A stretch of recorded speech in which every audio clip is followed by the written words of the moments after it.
بسم اللہ الرحمن الرحیم۔ السلام علیکم۔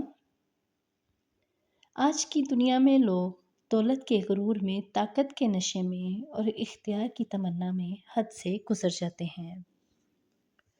مگر کیا آپ نے کبھی غور کیا ہے کہ اللہ رب العزت جب کسی سے ناراض ہوتا ہے تو اس کے پاس سب کچھ ہونے کے باوجود وہ ایک عظیم نعمت سے محروم کر دیا جاتا ہے۔ آج ہم بات کریں گے تاریخ کے سب سے مغرور شخص کی، جسے لوگ فرعون کے نام سے جانتے ہیں۔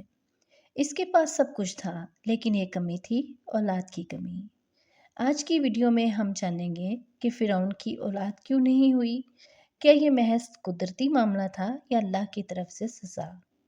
قرآن، تفسیر اور تاریخ کیا کہتی ہیں، اور آخر میں ہم خود کیا سبق حاصل کریں؟ تو ویڈیو کو آخر تک دیکھیے، کیونکہ یہ آپ کے ایمان کو جھنجھوڑنے والی حقیقت ہے۔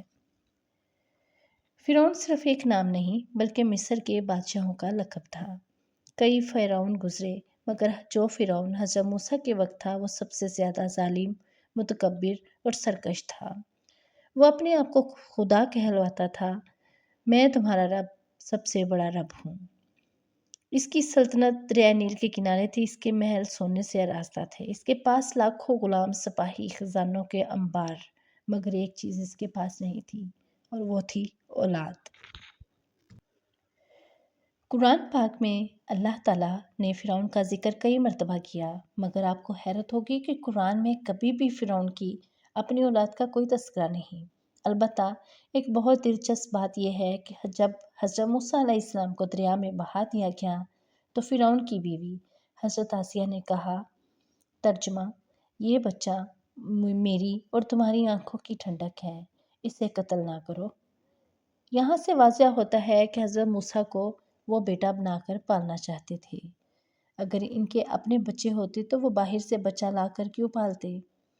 کیوں اتنی محبت سے اپناتے؟ حضرت آسیہ رضی اللہ عنہا ایک نہایت نیک صالحہ اور ایمان والی خاتون تھیں۔ انہوں نے موسیٰ کے پیغام کو سچ مانا اور اسلام قبول کیا۔ فرعون نے انہیں سزا دی، کوڑے مارے، زمین پر لٹایا، کیلوں سے باندھا، مگر ان کی زبان پر صرف ایک دعا تھی۔ انہوں نے کہا، اے میرے رب، میرے لیے اپنے پاس جنت میں ایک گھر بنا دے۔ یہاں بھی اولاد یا خاندان کا کوئی ذکر نہیں، صرف جنت کی تمنا۔ یہ دعا بھی اس بات کی طرف اشارہ کرتی ہے کہ آسیہ اور فرعون کے ہاں اولاد نہیں تھی۔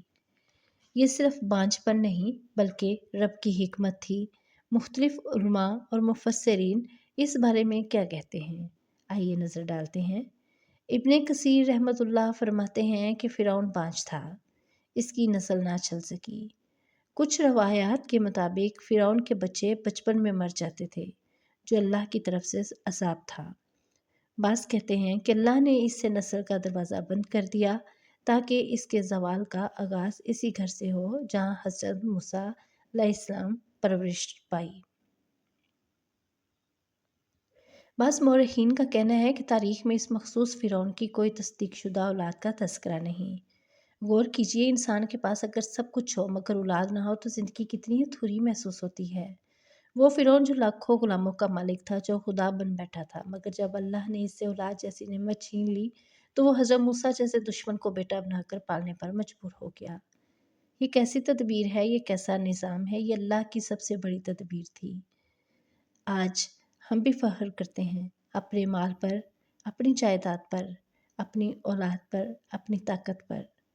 مگر سوچو، اگر فرعون جیسا بادشاہ جو زمین کا سب سے طاقتور شخص تھا اللہ کے سامنے ذلیل ہوا تو ہم کس کھیت کی مولی ہیں؟ اگر اللہ کسی سے کوئی نعمت چھین لے تو اس کے لیے سبق ہوتا ہے، تنبیہ ہوتی ہے۔ تمہارے پاس اگر آج اولاد ہے تو یہ تمہاری نیکیوں کا صلہ نہیں، یہ اللہ کا فضل ہے۔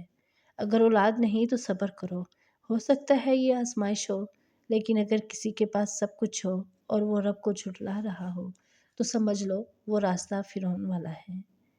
ناظرین، فرعون کے قصے کو محض تاریخ نہ سمجھو، یہ عبرت ہے، تنبیہ ہے اور ہدایت ہے۔ اللہ تعالیٰ ہمیں تکبر سے بچائے، ہمیں ایمان پر استقامت دے اور ہماری نسلوں کو نیک بنائے، آمین۔ اگر یہ ویڈیو دل کو لگی ہو تو لائک کریں، کمنٹ میں اللہ ہمیں غرور سے بچائے لکھیں اور اس ویڈیو کو ضرور شیئر کریں تاکہ اور لوگ بھی عبرت حاصل کر سکیں۔